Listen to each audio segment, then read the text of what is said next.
Hello friends, સ્વાગત છે આપનું મારા કિચનમાં. આજે આપણે બનાવીશું કેરેમલ મખાના. તો કેરેમલ મખાના બનાવવા માટે મેં અહીંયા 2 વાટકી જેટલા મખાના લઈ લીધેલા છે.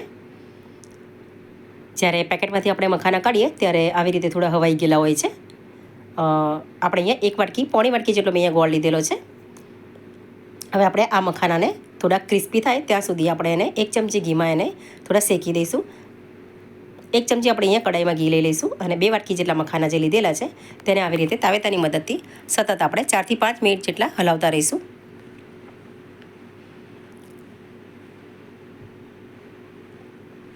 જેવી રીતે આપણે ધાણીને ક્રિસ્પી કરીએ છીએ એવી રીતે. તો 4 થી 5 મિનિટ થઈ જાય એટલે ગેસની ફ્લેમ ઓફ કરી અને આપણે આવી રીતે એકવાર ચેક કરી લઈશું મખાનાને. 2 હાથની મદદથી આવી રીતે જોઈ લઈશું કે ક્રિસ્પી થયા છે કે નહીં.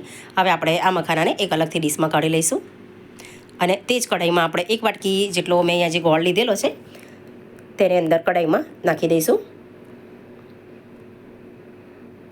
ગોળને આપણે ધીમા તાપે એને થવા દઈશું અને જેવી રીતે આપણે ચીકી બનાવીએ ત્યારે આપણે ગોળનો પાયો કરીએ છીએ તેવી રીતે અહીંયા પાયો કરવાનો છે ગોળનો. જેમ જેમ ગોળ ગરમ થશે તેમ થોડો પાતળો થશે.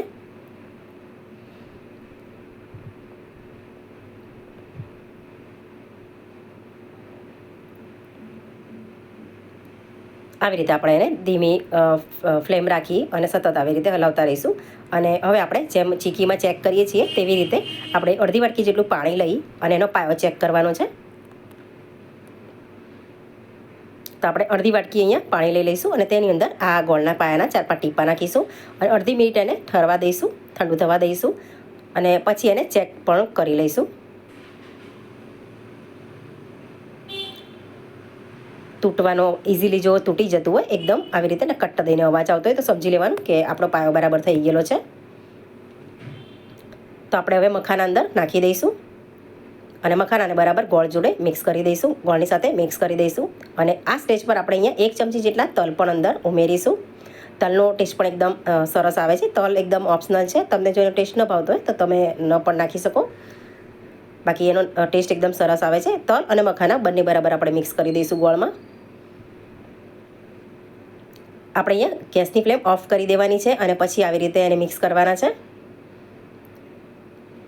બરાબર મિક્સ થઈ જાય પછી આપણે એને એક અલગથી ડીશમાં લઈ લઈશું. તમે જોઈ શકો છો ગોળ અને મખાના બંને બરાબર મિક્સ થઈ ગયેલા છે. તો હવે આપણે એને એક અલગથી ડીશમાં લઈ લઈશું.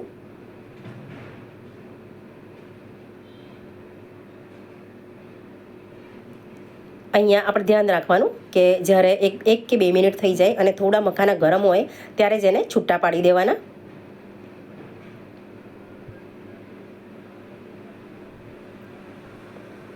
તમે જોઈ શકો છો એકદમ ઠંડા થઈ ગયેલા છે.